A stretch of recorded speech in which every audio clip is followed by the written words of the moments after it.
Can you date somebody who does not share your political views? The parties, they're distinct, but they have a lot of similarities. I think it's two feathers of the same bird. I feel like I can't be like an extremust. Yeah. Extremist left or right. I mean, or right wing. So it's like white or right? Both. Both. Yeah. Turn on the lights. I'm looking for. And light a candle. Oh. No, I'm talking about Future. I don't know Future shit. All right, y'all. Welcome to Mind Over Matter. In this episode, of course, y'all know we have the illustrious co-hosts, Jess, Troy, and Lamar, and me, Bree.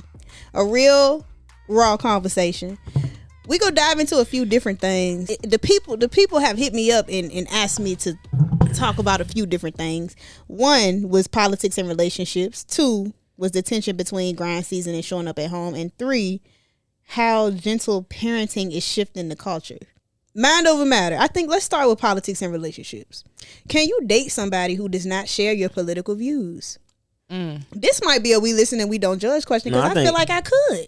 No, I think it depends on what kind of what the principle is or what your morals is. Because you can the parties, they're distinct, but they have a lot of similarities, and I just think the values are just a little different.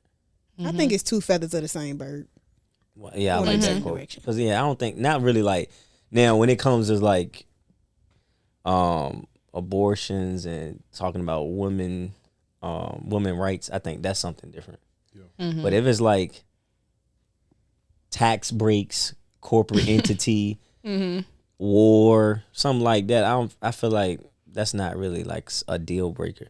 But if it's like when it comes to your human rights, I feel like that's where you gotta draw the line. Yeah. I feel like I can't be like an extremist. Yeah. Extremist left or right. I mean, or right wing. So it's like white or right? Both.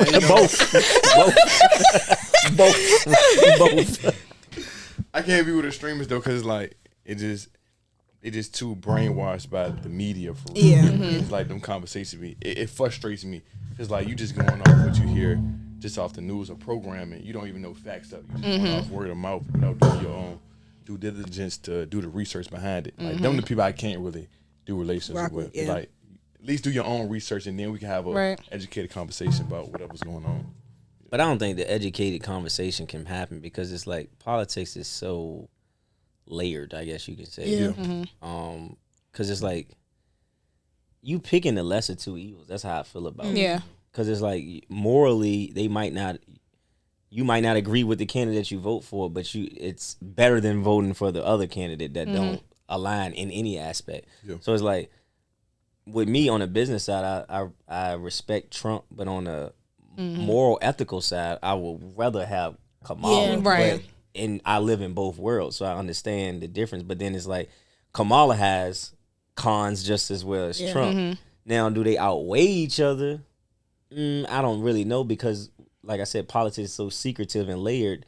It's like you see Trump's bad, but you don't see Kamala's bad. Yeah. So it's kind of like it's a little bit more covered up. Yeah, it's a little covered up. So when it's so Propaganda. covered, it's like you can't really say. Because I mean, Joe Biden the same way. It's like, all right, with mass incarceration, that just gets overthrown, swept that joint, swept that under the rug. But you were like the founder or the initiator to push that narrative. So it's kind of like it could go either way. But I don't really try to go to federal politics. I like more local stuff because I feel like I got more impact to say. Impact. Where the budget going for kids in Richmond or something like that instead of saying the whole education department. Like I can't focus on everybody. Yeah. That's why it's important to go to your city council meetings and your town meetings just to know what's going on for real. Because a lot of boards you can be on and you could make your voice be heard in what you're doing because voting. Because a lot of things like what's going on with the city, they've been talking about this for years for real. And just now everybody like things getting gentrified. They building apartments and everything. That's in what's called Richmond 2025? Richmond 300. Richmond 300. Like this joint been in the making for like 10 years already. So like they already did the zoning years ago for what they doing now. So it's like. But what I found out too, a lot of local stuff, they don't be, a lot of the politicians or representatives, they don't be knowing exactly what's going on in its entirety too, because they got liaisons. Yeah. So like some of the bills that they be passing, they know the general conversation, but it ain't like you might have a bill that passed 100 and some pages. They not reading that. Yeah. They got other things to do. So they're gonna have taking somebody. The cliff notes. Yeah, they doing the cliff notes, and then so okay, this is what it is. So you kind of miss the entities to be like, well, you voted on that, and they be like, yeah. Well, did you know you voted on this part? And it always happen when they be in like special sessions, and then they be like, well, Senator, did you? And you be like, yeah. Jennifer well, did you know on page 51? And then they be like, I mean, well, I have to get back to you on that. And it just be like, it's so, I mean, they people too, but at the same time, I just be feeling like where it went wrong with politics is a lot of people made it a career. And instead of it being what it initially started from, it's like, hey, I'm going to do my time and represent and then move on. Most people don't have a job outside of being a politician. So it's like when they don't be a politician or they don't get elected, they fall off the face of the earth because they don't have a practice or a business or. That's what I was wondering what Stoney's gonna do now, because I've only seen What is his career outside of this? He was running for lieutenant governor, but I haven't seen him do anything else. I don't. What was he before? He was the He was mayor, and then he was the mayor. Yes. He was under a cabinet, under somebody. I forgot exactly what it was, but I mean, but his tenure was just over as mayor. The mayor, yeah. And he ran for lieutenant governor, and he lost to I don't know how to say her name, but it's Ghazala Hashmi. Yeah. And so I just was wondering too, like, what is he gonna do now? Like, what? I'm sure there's a space for him, or what they have for him, or. Yeah, he was former secretary of the Commonwealth. That's was his position before mayor. Okay. But yeah, no, I agree with that, because I know I just went to a meeting that Jennifer McClellan was in. It was like Cynthia Newbill's thing that she was doing, and it was in Charles City, and those people those people go hard. What them like, fans? they go hard. Shout out to Charles City. They were like really upset with Jennifer McClellan over signing this specific bill that benefited them. And Jennifer McClellan was like, look, it got very tense. I was like, I need to go to more of these shows. I didn't know it was like that. It got so tense in there. Because people were like, yo, like, you're hurting my families with this bill that you signed or whatever. And it got real hot. And Jennifer was like, Congresswoman McClellan said, look, I was young when I signed that order. Somebody came up to me and told me that the residents of Charles City wanted it. The chief. The chief told him. The chief was in the room when she said this. The chief was in the room, but they'd already had a conversation about it prior to, so he was just shaking his head. And she said, I came back to Charles City and talked to the chief. He said he didn't know nothing about that bill. So it's people in their ears saying things too. And she was like, I apologize about this three different times on 3 separate occasions. Like, I'm not gonna keep apologizing for this. All I can do is do things now. Lives, though. It's like, I know. Yeah. But what a lot of people don't get is capitalism is ran on a totalitarian system, which means that for the greater good, the greater most. So it might affect 20%, but it's positive for the other 80. And people don't realize that. This is like, it was a conversation about how Call of Duty, how it has created more mass shootings.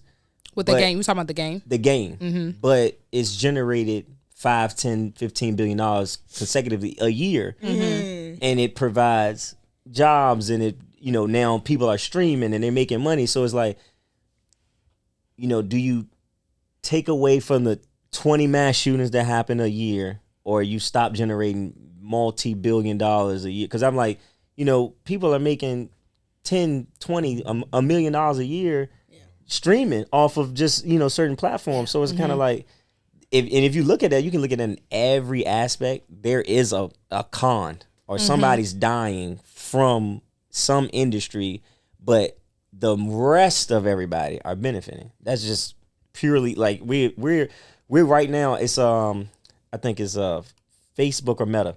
They have a data center which is polluting a neighborhood that they're in because of the, it's so radioactive and it's messing with their water and stuff like that. But we are benefiting, billions of people are benefiting because of the data center. Mm-hmm. So it's kind of like, and then those incentives for those areas, of course they passing them. So it's kind of like, again, this small amount of people might be severely impacted, and that's just the way of capitalism. Like capitalism is built on the number one foundation or fundamental of capitalism is you have to have unemployment. People don't understand it. Nobody's going to ever have a job. Everybody's going to have a job in capitalism. Mm-hmm. If you get under 3%, capitalism starts to breaking down. Mm-hmm. So you usually want to be 4, 5, 6%, and then you're a stable economy. It always has to be a poor. It is always so. With that being said, it's kind of like we live in a society that we feed off the backs of other people not having. So it's kind of like, if you look at it in that spectrum, it's kind of like, damn, like, people don't think about that. Like, okay, your job or your company that you work for is taken from another company. Survival of the fittest. That's what it really is. But when it comes to capitalism too, there's all types of capitalism. I love that you brought up those percentages because I didn't know that. I feel like a lot of people didn't know that. But bad capitalism is like pimping, like, right? Like you pimping somebody out for, they're using their body to make money, and sometimes it's an abusive situation. Good capitalism, I feel like, is when I benefit but you benefit more. Bad capitalism. Yeah, but I don't think that's true. I don't think that's real capitalism though. Really? Yeah, because capitalism is to create profit. So it's no way that you're going to be benefiting more. That's why always hear people say, "I'm never paid what I'm worth." Mm-hmm. So okay, the CEO its job is to go out here and to create more profits. Right. But the operation of people that are under him are the ones that's doing the work. You're not reaping the same $15 million, $20 million benefit of the CEO, but you're doing CEO work that he is instructed to get. So, no. Are you if you the lead analyst, you're not getting paid more than CEO, but you're not doing the same amount of work as a CEO. So you're saying you feel like capitalism is say that again? When I benefit, so I'm saying that if just say I'm a big podcaster or whatever, and somebody is paying me $15,000 for me to host their episode, but they're going to get exposure, a good amount of exposure that may triple, quadruple the amount that they pay me. I feel like that's good capitalism, because some people would say $15,000 is a lot of money to pay. Like, why would you charge that much money? Yeah. But on the back end, it's like, yeah, I charged that much money. I charged what I was worth, but you got amplified in the process, and now you're able to sell your merch, and you're able to. So I feel like that. I think it's a stepping stone. I could use this another example. One of my artists, he had a song on the Spideyverse. Spideyverse made multi millions of dollars. Yeah, I think we got 10,000, 15,000 for the song to actually be on the multiverse. Mm-hmm. So it's like, yeah, I'm paying you what you're worth, but I'm making more at the end of the day. More. So it's kind of like, yeah, I get what you're saying, but it's like, if somebody sponsor you, they're doing an evaluation. So if I give you 15,000, I'm projecting to make triple off of your 15,000. So I made 45. But I think I'm okay with that though. No, that's that. Yeah, but the perception of it is still. Know your worth. It's gonna always feel like certain people look at it as like you got the loss of that. Yeah, see, I don't see it as a slave. I don't see it as a loss though. No, yeah, that's just entrepreneur mindset. But another person say, they didn't give me enough. That's just like NBA players. Yeah, you're of the NBA. You're getting paid this much, but the NBA is making way more money than you. But you're still an employee of that. Of that you corporation. Have dumb people like, you need to start your own league and then do it like exactly. that. Yeah, I don't. Everything that took to put into that. Exactly. That's why I don't be fucking with Young Dolph for real. Cause you keep pitching all that independent shit like. No, but I'm gonna tell y'all about music. A lot of these people are not independent. Yeah, that's not real. But you pitching this narrative, even though they say they independent. Think about how many people who reference Dolph and be like, do it like that based off of that perception. So they can be independent, is not signed to a label. But they have partnerships. So they you got joint venture deals, you got partnerships. So it's multiple ways to get your music out there. So most of the people, they're signing distribution deals right now. which means that the record label is buying your project or your album or whatever song, and then the percentages are breakdown based on whatever deal y'all get. But 9 times out of 10, they doing a distribution deal. They're trying to buy your project, and they're giving you an advance on how much they think the project's worth. So if you put out a mixtape today, they say, I'm gonna give you 100,000. They're trying to project that it's gonna make more than 100,000. But you don't own the distribution of that record no more. You own the publishing of that record, which is it's like backhand after when it's sold and stuff like yeah. that. So it's kind of like I said, capitalism is built off of how much money I can make off you to make me more money. That's what it is. So at the end of the day, the person that's giving you the money is always making more money. The bank. I mean, just look at the bank. The bank is loaning you money with interest. I can see the how point of some them is to people would make more money. Yeah, Right. but I can see how that could go both ways as far as because I do consider myself a capitalist. Like I'm okay with charging my worth. I'm okay. Like I understand that you have to make money. You have to spend money to make money. And sometimes you have to spend money with other people to be amplified. Like so, but I understand with these record labels, people have gotten taken advantage of. I don't think it's not taking advantage of. I think it's lack of no, because I feel like it's either lack of knowledge, right, or lack of resources. Because I feel like this: if I'm in the hood, my mama lights ready to get cut off. I got a child, I need to feed them, and you offer me $1 million, and I don't own nothing no more. Yeah. 99% of all the people that's in a situation that's in the projects and they ain't got no money, they taking that $1 million. Right. Yeah. No, and a lot of now you got hustlers or you have entrepreneur spirit people. They gonna say, well, if you offer me $1 million, the same thing like Master P and stuff like that. Like, well, you offer me $1 million, I know what I'm worth then. Because if I'm worth $1 million to you, I know I can make way more than that. But everybody not gonna have that mindset to say, I got $300 left in my pocket. And you gonna turn down $1 million? You know how your homeboy's gonna look at you crazy? Yeah. And I think it also go to community and guidance. Like in a situation like that, you are literally sitting there like do or die. If I take this money, I don't have the time to sit here and think about like if I decline this, when is this gonna come back again? Yeah. It's like no, I'm in that lack. No, we we in survival mode. Right. Yeah, a lot correct. of people they just artists for real. They don't, like you say, they Yeah. don't have the business mindset. aspect, So like even with Master, that John right there. So even with Master P, he had a whole record label. I mean, he sold a CD store to understand how the business worked before he even went to talk about a deal for it. And then he hired Michael Jackson's lawyer to understand how deals should be published and stuff though. Yeah. So people be over evaluating themselves as well, cause you run away and everybody telling you that nigga. So now you going to them thinking you got that ego and stuff and feeling like you worth more than what you really are. Right. You know what I'm saying? So that'd be the whole throw off of people. Yeah. I mean, like I said, it's survival mode. And I feel like we don't have enough generational wealth or backing to be like, oh no, I don't need the meal. Like some people, you might not have $1 million, but you can get there. So it's kind of like, bro, I'm gonna get there eventually. So it ain't gonna bother me. It don't matter. I mean, I seen that like in football players. Like, I ain't going to NFL. I don't need to go to NFL. I'm making this money in NIL. It's like, all right, so I stay 2 more years. I'm gonna make $1 million. So why would I be rushing to go to the NFL or rushing to do this?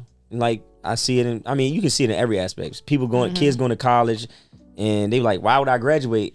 I'm at Harvard. I'm ready to do some invention, startup company. Boom.